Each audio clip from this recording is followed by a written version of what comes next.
오늘 10절 말씀 하반절에 보니까 참으로 나의 의로운 오른손으로 너를 붙들리라 하시는 말씀이 기록이 되어서 말씀하고 있습니다. 그래서 그 말씀 가운데서 하나님께 붙들린 자, 하나님께 붙들린 성도, 하나님께 붙들린 사람, 이렇게 제목을 잡았습니다. 과연 나는 누구에게, 무엇에게 붙들려 살고 있는가 한번 생각해 보시기를 바랍니다. 하나님께 붙들려 살면 참 행복인데, 그런데 어떤 사람들은 부부지간에 붙들려 있어요. 남편은 아내에게, 아내는 남편에게 꼭 붙들려가지고 그렇게 살아가는 경우도 있습니다. 부모 자식 간에 또 붙들려 있는 사람이 있습니다. 뭐 부모 때문에, 자식 때문에 신앙생활 제대로 못한다, 뭐 이렇게 붙들려 사는 사람 없지 않아 있습니다. 뿐만 아니라 물질, 재물에 잡혀 있는 사람, 명예에 잡혀 있는 사람, 또 권세에 잡혀 있는 사람, 그리고 안 좋은 도박에 잡혀 있는 사람도 있어요. 그죠? 도박에 그냥 뭡니까? 라스베가스나 혹은 저 애틀랜티스 힐이나 또 저쪽 강 건너 이런 데 가보면요, 꽉 차 있습니다. 자리가 없을 정도로 꽉 차 있어요. 하기야 저쪽 뉴저지커는 좀 많이 없어졌다고 해요. 거기는 뭐 막 문 닫는 데가 많다고 하는데, 라스베가스 같은 데 가보면 정말 꽉 그냥 엄청나게 많은 사람이 몰려가는 것이고, 이게 다 잡혀 있어요. 뿐만 아니라 술에 잡혀 있는 사람이 있습니다. 술이 아니면 못 살아. 요거 한 잔 마시면 너무 좋아. 세상이 다 될 거야 하는 그러한 사람. 뿐만 아니라 뭐 우정에 잡혀 있는 사람 많죠. 잡혀 있는 사람. 그런데 우리는 오직 성도들은 하나님께, 예수님께, 성령님께 붙들린 우리가 되어야 될 줄로 믿습니다. 그래서 주님께 붙들린 우리가 되어야 될 줄로 압니다. 오늘 성경을 보게 되니까 8절에 이렇게 말씀합니다. 그러나 나의 종 너 이스라엘아, 나의 택한 야곱아, 나의 벗 이스라엘의 자손아, 이렇게 부르고, 아브라함의 자손아, 이렇게 부르고 있습니다. 사실 팔레스타인에 가게 되면은 하나님께 붙잡힌 나라가 다가 아니에요. 딱 한 나라, 이스라엘만 하나님께 붙들림 받은 그러한 나라입니다. 이 이스라엘도 사실은 나그네입니다. 나그네. 갈대아 우르에서 아브라함이 와가지고 하나님께서 이 땅을 주리라 하셔가지고 거기에 사는 팔레스타인들은 단 한 나라도 하나님께 붙들린 나라가 아니었어요. 그런데 하나님께서 이스라엘 백성을 부르시고 가나안에 가서 내가 그 가나안 땅을 너에게 주리라 라고 말씀하시더니, 거기서 나에게 붙들림 받은 사람이라고, 붙들림 받은 나라라고 그렇게 말씀하고 있습니다. 먼저 붙들린 사람들은 어떠한 사람일까? 이스라엘, 야곱, 아브라함의 자손이라고 오늘 말씀하고 있는 것을 보게 됩니다. 이 이스라엘은 하나님의 성민입니다. 그리고 선택받은 나라입니다. 선택받은 나라로서 하나님께서 붙들어 주신 그러한 나라인데, 그러한 백성들인데, 그리고 성경은 또한 말씀하시기를 우리 성도도 택함받은 물이라고 그렇게 성경은 말씀하고 있습니다. 성경을 찾아볼게요. 에베소서 1장 5절입니다. 우리 다 같이 시작. 곧 창세전에 그리스도 안에서 우리를 택하사 우리로 사랑 안에서 그 앞에 거룩하고 의롭게 하시려고. 아멘. 창세전에, 세상을 창조하기 전에, 내가 이 세상에 태어나기 전에 이미 하나님께서 우리를 택하셨다는 사실입니다. 그러니까 성도들은 우연히 어찌하다 보니까 내가 교회에 나오게 됐지, 그것이 아니라 하나님께서 필연적으로 계획하시고 하나님께서 때를 정하셔서 그를 불러오게 되셨다는 사실입니다. 어떤 사람은 모태신앙이라고 해가지고 부모님들이 예수님을 믿어서 모태에서부터 그를 붙들어 주신 그러한 사람도 있고, 아니면은 그 이후에 살아가다가 누구의 전도를 통해서 아니면 어떤 사건을 통해서 돌아오는 그러한 사람들도 있다는 사실입니다. 그런데 이 모두가 하나님께서 택하신 것이다. 하나님의 예정에 의해서 택함을 받고 세상에서 불려 나와서 그리고 거룩한 무리로 세상에서 이렇게 따로 선택해서 거룩한 무리로 선택함을 받은 사람들이 바로 성도다, 거룩한 무리다 라고 말씀하고 있습니다. 성도는 그 이름 그대로 거룩한 무리입니다. 그러니까 거룩하게 살아야 돼요.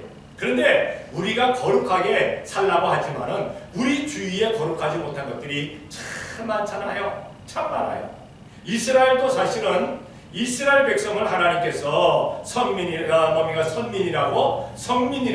그렇게 불러주셨는데 그 이스라엘이 왜 자꾸 범죄했느냐? 우상을 섬기고 이방신을 섬기고 뭔가 세상 사람들 살아가는 그러한 모든 추악한 일들을 왜 했느냐?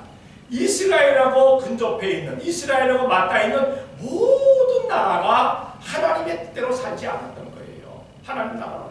그러니까 이스라엘 백성들이 하나님을 섬긴다고 하다가 눈을 잠깐 들어서 옆에를 보기만 하면 그 사람들이 살아가는 것, 그게 호기심이 생겨서. 왜? 사람은 호기심이 많잖아요. 사람은 호기심이 있잖아요. 저거 저렇게 살면 어떻게 될까? 어떤 상황이 일어날까? 그러한 호기심에 의해서 이스라엘 백성들이 자꾸 거룩하지 못한 그러한 삶을 살게 됐습니다. 마찬가지로 성도들이 거룩한 삶을 살아야 되는데, 그러나 이 세상은 거룩한 사람들보다는 거룩하지 못한 사람들이 더 많다는 사실입니다. 하나님의 말씀대로 살아가는 그러한 거룩한 백성들보다는 하나님의 말씀하고는 상관이 없는 세상 자기 마음대로 살아가는 그런 거룩하지 못한 사람들이 많다는 그러한 사실입니다. 그래서 그 거룩하지 못한 사람들하고 함께 살아가다가 보면은 나조차도, 성도조차도 거룩함을 잃어버리고 만나는 사실입니다. 그러한 상황 가운데서 우리 성도들은 우리 주님께, 하나님께 붙들림 받아야, 온전히 붙들림 받아야 거룩한 삶을 살게 되어질 줄로 믿습니다. 하나님께서 꼭 붙들어 주셔서 이렇게 살면은 안 되는구나. 내가 여기서 이거 빨리 깨부셔야 되는구나. 이거 거룩하지 못한 것 깨부셔야 되겠구나 해서 살아가야만이 우리가 범죄하지 아니하게 된다는 사실입니다.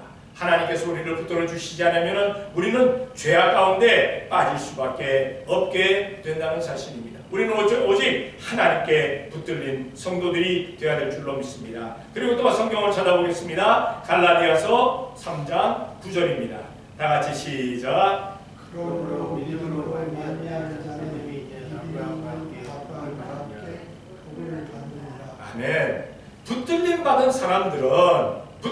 사람들은 아브라함을 하나님께서 붙들어 주셔서 선민으로, 그리고 믿음의 복의 그 조상으로 만들어 주신 것처럼 아브라함의 복이 우리들에게도 임하게 되어진다라고 말씀하고 있는 겁니다.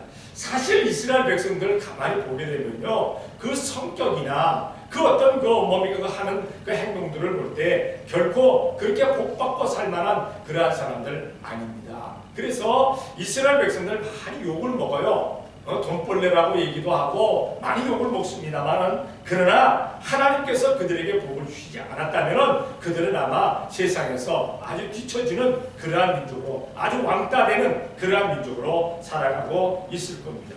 그러나 그들이 이 세상에서 어떤 그런 학계라든가 혹은 교육계라든가 혹은 과학계라든가 의학계라든가 아니면 그 재계라든가 이런 데서 그들이 아주 이렇게 우뚝 솟은 존재로 되어질 수 있었던 것은 하나님께 붙들림 받은 그러한 복입니다. 하나님께서 주신 복입니다. 그러니까 우리 성도들이 아브라함의 복을 받는다는 것은 온 민족들 가운데서 하나님께서 아주 특출나게 만들어 주시는 것이고, 그 이름이 심히 창대케 되는 것이고, 모든 민족들 위에 머리되게 하시는 그러한 역사가 일어나는 겁니다. 그러니까 하나님께서 붙드신 사람들은 그러한 역사가 일어나는데, 우리가 간혹가다가 그렇게 얘기합니다. 나에게도 아브라함의 복이 임하기를 원합니다. 그러면 우리는 아브라함의 믿음으로 아브라함처럼 살아가는 우리가 되어야 될 줄로 믿습니다. 성경에 기록된 모든 말씀은 그대로 이루어짐을 우리가 확신해야 될 줄로 믿습니다. 아브라함처럼 믿음 가지고 살게 되면은 아브라함의 복을 받는 것이고, 다윗처럼 살아가면 다윗처럼 복을 받는 것이고, 야곱처럼 살아가면은 야곱의 복이 임하게 되어 있습니다. 성경을 읽으면서 성경의 인물들처럼 복을 받으려면은 그 성경에 나오는 인물들처럼 살아가면 된다는 사실입니다. 다른 길은 없습니다. 어떤 뭐 찔러가는 길도 없습니다. 말씀대로 살아야만 분명히 되어지게 되어 있습니다. 근데 우리가 하나님의 말씀대로 살려고 애쓰지만은 그리 살지 못할 때가 많기 때문에 성령님께서 우리들에게 역사하여 주시어서 우리가 하나님의 말씀대로 살게끔 힘주시는 줄로 믿습니다.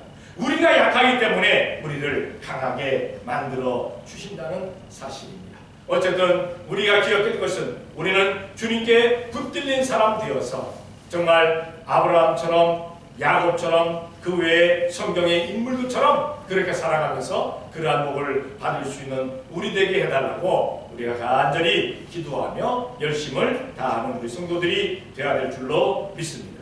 그리고 9절에는 이렇게 말씀하고 있습니다. 내가 땅끝에서부터 너를 붙들며 땅 모퉁이에서부터 너를 부르고 내게 이르기를 너는 나의 종이라 내가 너를 택하고 실어버리지 아니하였다 하였노라. 우리가 어떻게 하나님께 붙들렸는가, 그 붙들린 과정에 대해서 말씀하고 있습니다. 오직 하나님께서 하신 것이지 내가 하나님을 붙들려고 노력하고 애썼고 예수님을 붙들려고 노력하고 애쓴 것이 아니라 하나님께서 붙들었다라고 말씀하고, 성경을 한번 찾아봅니다. 예레미야 1장 5절입니다. 다 같이 시작. 내가 너를 복중에 주기 전에 너를 알았고 내가 태에서 나오기 전에 너를 외표하였고 너를 열방의 친구라고 세우노라. 아멘. 어떤 분들은 그렇게 얘기하는 분들이 있습니다. 사실 우리는 그 모태신앙이라는 그러한 단어를 씁니다. 부모가 예수님을 믿고 신앙생활 잘하다가 아이를 낳으면 그 아이가 모태신앙이다라고 우리는 그렇게 얘기를 하는데, 이 모태신앙이라는 단어를 좋아하지 않는 사람이 있어요. 좋아하지 않는 사람. 뭐 모태신앙이냐? 자기가 그냥 이렇게 1대1로 구원받는 것이지 모태신앙 그런 거 없다라고 말씀하는데, 오늘 이 말씀 가운데 보게 되면 하나님께서 복중에 짓기 전에도 내가 너를 알아. 그러니까 내가 태에 만들어지기 이전부터 알았다는 겁니다. 그리고 태 속에서도 복중 속에서도 내가 너를 지켜주었다는 사실입니다. 너를 구별했다. 무엇으로 구별했느냐? 이스라엘의 선지자로 구별했다. 예레미야에게 하신 말씀입니다. 예레미야에. 우리가 기억할 것은 사실은 우리가 모태신앙이 될 수도 있고 안 될 수도 있어요. 그러나 하나님께서는 언제든지 이미 내가 이 세상에 오기 전에 하나님께서 이미 나를 선택해 주신 줄로 믿습니다. 선택해 주셔서 나를 성도 삼아 주셨다는 겁니다. 어떤 그냥 뭡니까 이렇게 어떤 상황에서 내가 예수님 믿은 게 아니라 하나님께서 딱 찍어서 만드셨기 때문에, 딱 찍어서 이렇게 구별해 주셨기 때문에 내가 예수님을 믿게 되었다는 사실입니다. 우리는 기억해야 됩니다. 하나님의 계획에는 오차가 없습니다. 단 하나의 오차도 없습니다. 어떤 사람들은 그렇게 얘기합니다. 하나님께서 왜 그렇게 만드셨어? 하나님께서 왜 그렇게 창조하셨어? 그거 다 하나님의 계획 안에 다 있는 겁니다. 그거 상관할 것 아닙니다. 우리가 기억해야 될 것은 하나님께서 우리들에게 복심에 대해서 우리가 감사하며 살아가는 우리가 되어야 될 줄로 믿습니다. 사람은 실수합니다. 그러나 하나님은 실수가 없습니다. 어떤 사람은 얘기합니다. 아이고 하나님이 그 사람 만들어 놓은 거 실수야. 아이고 하나님이 그렇게 하신 거 실수야. 아니야 나 만든 게 실수야. 내가 이 세상에 나온 게 그 자체가 실수야라고 말하는 사람이 있습니다. 근데 실수가 아닙니다. 하나님의 정확하신 계획에 의해서 우리가 이 세상에 왔다는 사실을 기억해 줄 줄로 믿습니다. 사람들은 가로 실언도 합니다. 그러나 하나님은 실언하지 아니하십니다. 내가 그때 농담으로 얘기한 거야. 내가 그냥 우스갯소리로 얘기한 거지. 그렇게 이야기해요. 뭐 거짓말할 수도 있지 뭘 그거 가지고 왜? 라고 얘기하지만 하나님은 그리하시지 않는다는 사실입니다. 하나님은 우리를 지으시고 우리를 붙드시고 그리고 우리를 부르셨음에 감사해야 될 줄로 믿습니다. 우연히 신앙생활하는 사람 아무도 없습니다. 필연적으로 신앙생활하는 겁니다. 필연적으로 하나님께서 우리를 붙드셨기 때문에, 하나님께서 나를 택하셨기 때문에 우리가 이렇게 신앙생활할 수 있음에 감사해야 될 줄로 믿습니다. 우리가 필연적으로 신앙생활하니까 우리는 예수님을 잘 믿고 천국에 이룰 수 있는 우리가 되어야 될 줄로 믿습니다. 우리가 잘 알고 있는 성경 구절입니다. 요한복음 3장 16절 다 같이 시작. 하나님이 사랑처럼 사랑하사 생명을 주셨으니 이는 저를 생명하라 영생을 하려 하시느니라. 자기 사람들은 자기 뜻대로 안 하면 좋아하는 것도 휙 하고 버릴 수가 있습니다. 그러나 하나님은 결코 그리하시지 않습니다. 하나님께서 택하신 사람은 아무리 잘못해도 끝까지 회개케 만드셔서 천국 가게 만들어주시는 줄로 믿습니다. 그래서 감사하는 겁니다. 그래서 그저 실증나면 버리는 그런 사람처럼 그렇게 한다면요 구원받을 사람 없습니다. 여러분 생각해 보세요. 과연 내가 하나님 마음에 꽉 찬 신앙생활을 하고 계십니까? 간혹 가다가 하나님께서 에잇 하고 팽개칠 만한 그러한 신앙생활을 할 때도 있어요. 그런데 택하신 사람은 하나님께서 붙드시고 뭡니까? 채찍질하시고 징계하셔서라도 야단을 치셔서라도 천국으로 이끌게 만들어 주십니다. 생각해 보세요. 자녀가 있습니다. 자녀가 내 마음대로 내 뜻대로 안 된다고 그냥 팽개쳐버리겠습니까? 아니잖아요.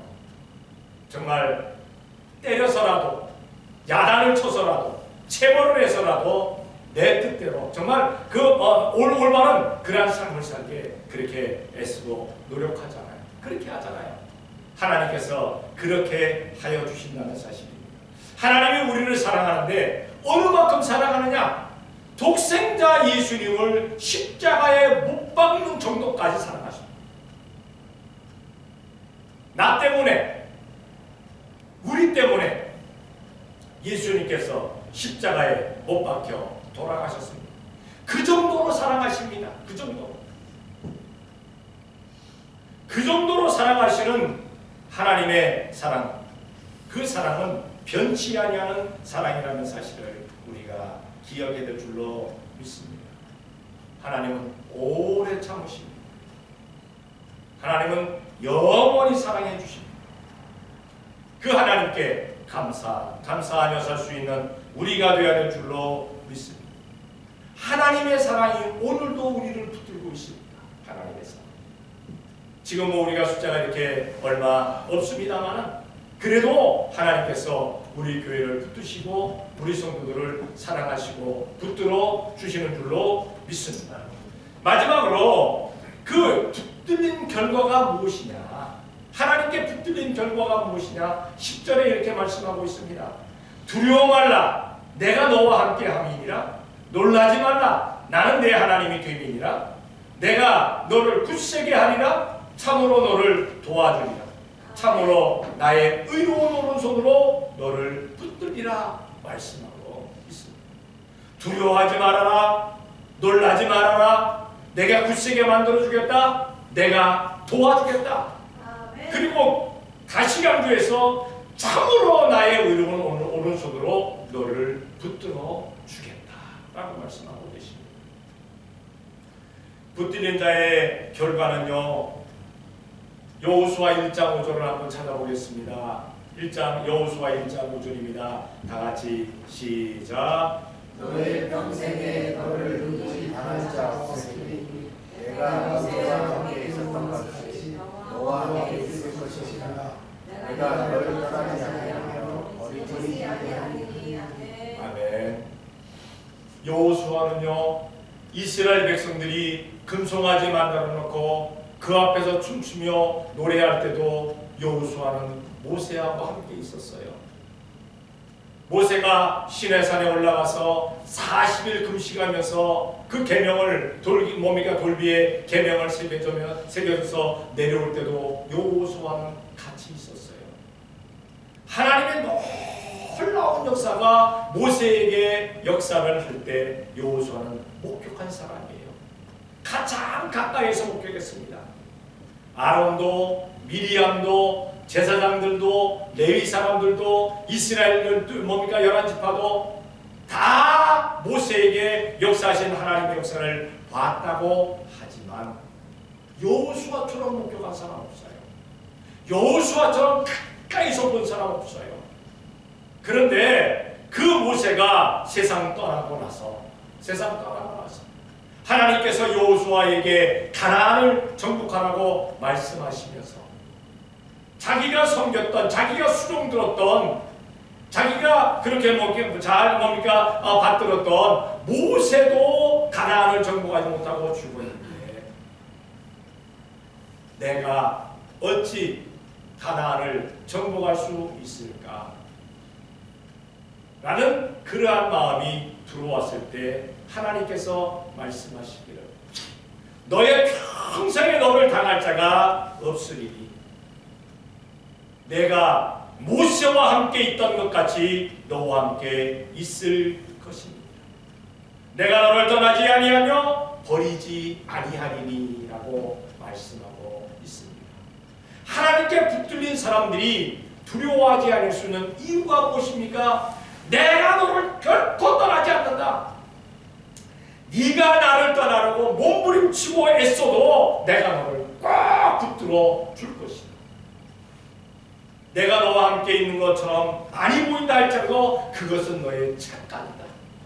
나는 너와 함께 있다.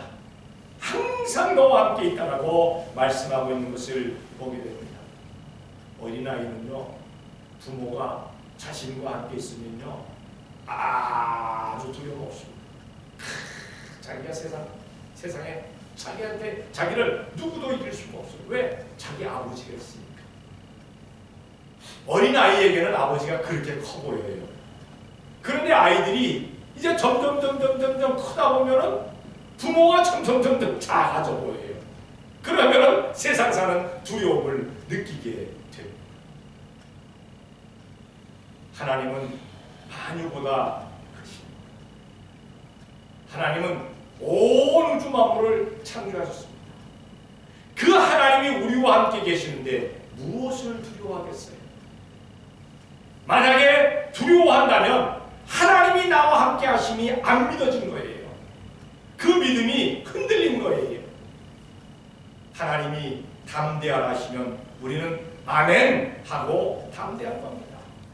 하나님이 두려워하지 말아라. 세상 두려워할 게 뭐 있겠어요? 두려워하지 아니하면 됩니다. 그러나 세상 것들은, 악한 것들은 우리의 마음속에 계속 두려움을 줍니다. 주입시킵니다.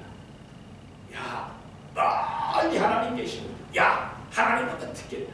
야, 다른 사람들 얼마나 힘든데. 이번에 또 그 오미크론이 또 변이 됐어요. 그래서 그 이름이 무엇이냐 그랬더니 스텔스 오미크론이에요. 스텔스 오미크론. 야, 이름도 정말 잘 지어. 네? 그래가지고 이놈은 굉장히 빨리 전파된대요. 왜? 안 보이니까. 스텔스는 안 보이는 거잖아요. 안 보이니까 더 빨리 전파된답니다.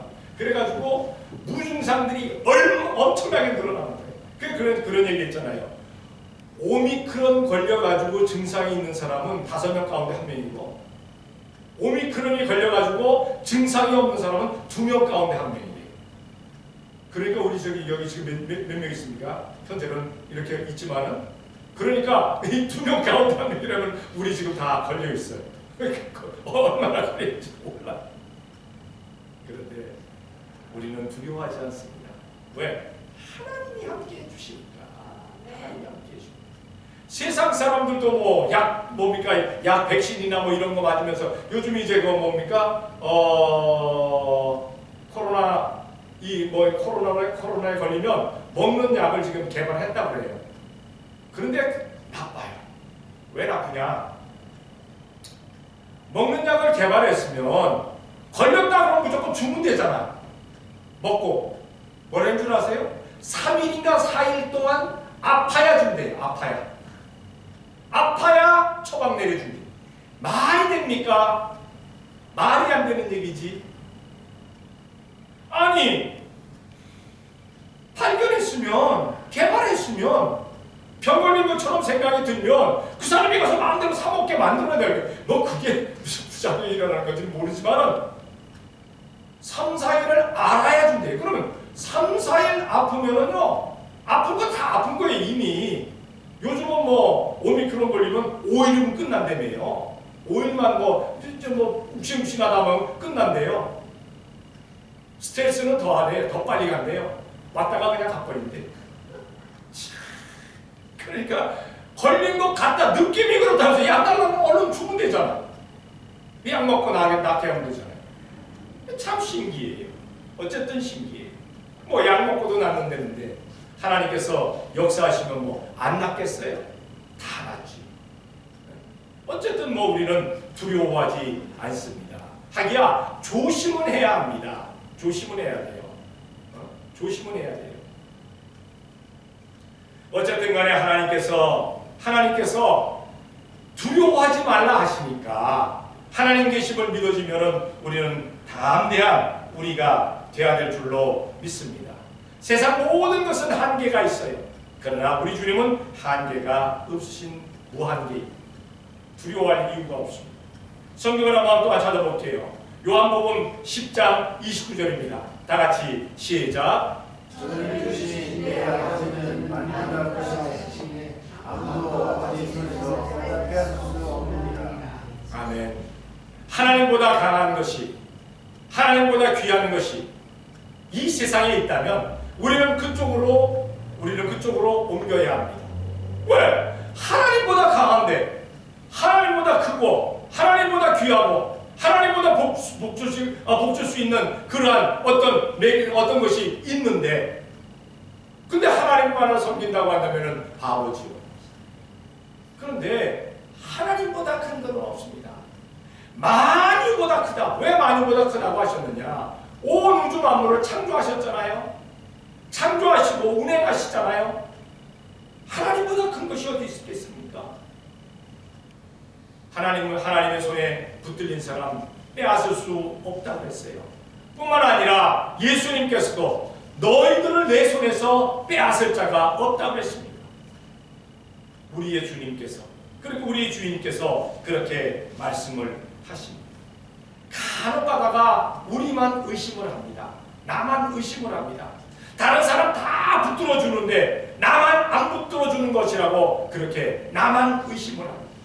그런데 하나님께서는 다른 사람 붙들어 주시는 것처럼 우리도 붙들어 주시는 줄로 믿습니다. 성경에 나와 있는 모든 성경의 인물들, 믿음의 사람들을 붙드신 것처럼 우리들도 붙들어 주심을 우리가 기억해야 될 줄로 믿습니다. 성경에 나오는 사람들 가운데 하나님께 붙들림 받지 못해서 하나님께 버림받아가지고 많은 어려움 당하는 사람들이 있습니다. 심지어 구원받지 못하는 사람들이 있습니다. 우리는 그 사람들처럼 되지 않으며 감사해야 될 줄로 믿습니다. 하나님께서 붙들어 주시기 때문입니다. 우리는 하나님께 붙들린 사람, 붙들린 성도 되었음에 감사할 수 있는 우리가 되어야 될 줄로 믿습니다. 그 확신이 우리에게 없다라면요, 이 세상 살아가는 거 너무나 힘듭니다. 참으로 힘들지요. 얼마나 힘들겠어요. 하나님께서 나를 붙드셨습니다 라는 그런 걱정과 염려가 사라지게 된다면 이 세상 살아가면서 항상 희망과 소망이, 꿈이 넘쳐나는 줄로 믿습니다. 우리의 삶이 그러한 삶이 되어지시기를 예수님의 이름으로 축원합니다. 기도하겠습니다. 사랑의 아버지 하나님 감사합니다. 사랑하여 주시어서 오늘도 이 시간 주님 앞에 나와 예배하며 기도와 찬송과 말씀 상고하게 하시니 감사합니다. 하나님께서 붙드신 성도들, 우리 온전히 하나님께 붙들린 성도 되어서 더 많은 사람들을 예수님께로 이끌어낼 수 있는 저희가 되어지게 복을 내려 주시옵소서. 결코 두려워하거나 놀라지 아니하는 우리가 되어지게 복을 내려 주시옵소서. 하나님께서 우리를 참으로 붙들어 주심에 감사할 수 있는 복된 성도들이 되어지게 역사하여 주시옵소서. 믿사옵고 예수님의 이름으로 기도 드리옵나이다.